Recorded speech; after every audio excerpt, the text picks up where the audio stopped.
Hello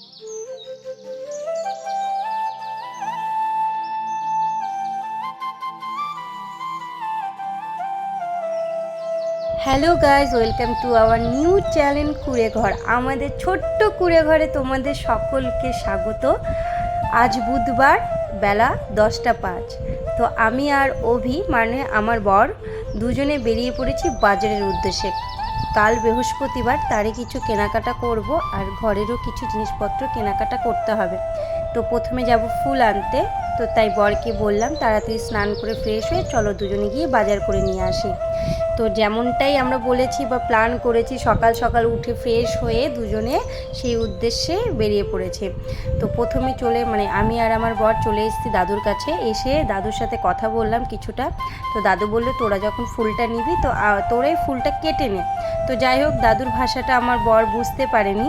তো তারপরে হলো দাদু নিজেই ফুলটা কেটে দিল। তো ফুল টুল নিয়ে এখান থেকে ফুল, পান, বৃহস্পতিবারের পান, দুটো জিনিস আমরা এখান থেকে নিয়ে আমি আর আমার বর চলে যাব মুদিখানা দোকানে। সেখানে ঠাকুরের কিছু জিনিসপত্র, ঘরের কিছু জিনিসপত্র কেনাকাটা করব।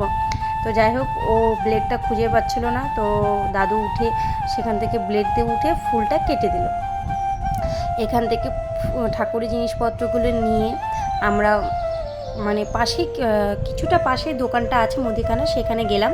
সেখানে গিয়ে ঠাকুরের জিনিসপত্র, তারপরে ঘরের কিছু জিনিসপত্র কিনলাম। তো আমি বলছিলাম দাদাকে যে দাদা কী কী নেবো তুমি লিস্ট করো। তো দাদা লিস্ট করছিল আর আমি ওখানে বলছিলাম কী কী। ওখান থেকে জিনিসপত্র নিয়ে মাছের দোকানে চলে গেলাম, মাছ হাঁটিতে চলে গেলাম। যাই হোক, আর অপশন ছিল না যে গিয়ে আমি ঘুরে আর একটা কোনো মাছ দেখবো, কেন যেহেতু বন্ধু নতুন দোকান খুলেছে। তো আমায় দেখে ও বললো তুই আমার দোকান থেকে কেনাকাটা কর। তো সেখান থেকে একটা কিছুটা মাছ নিলাম, নিয়ে বাড়ির উদ্দেশ্যে বেরিয়ে পড়েছি। এই যে আমার ছোট্ট কুড়ে ঘরের ছোট্ট রাস্তা, এই যে আমাদের কুড়ে ঘর।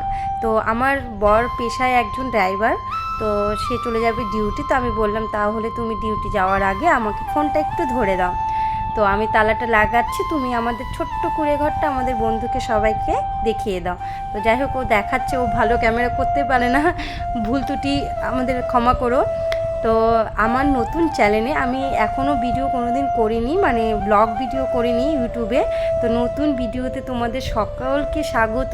আমার পাশে থেকেও আমাকে সাপোর্ট করো যাতে আমি এগিয়ে যেতে পারি। তোমাদের অনেক ভালোবাসা।